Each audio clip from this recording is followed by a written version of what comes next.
Disabling biometric login on Wealthfront is a straightforward process. Follow these steps to ensure your account is secured without using biometric authentication. Step 1. Open the Wealthfront app.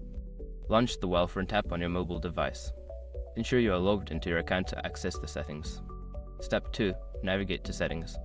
Locate the settings icon, usually represented by a gear or 3 horizontal lines typically found in the upper corner of the app.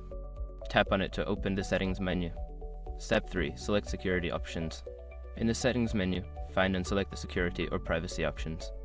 This section contains all the security-related features of your account. Step 4. Disable biometric login. Look for the option labeled Biometric Login or Fingerprint/Face ID. Toggle this option off to disable biometric authentication for your account.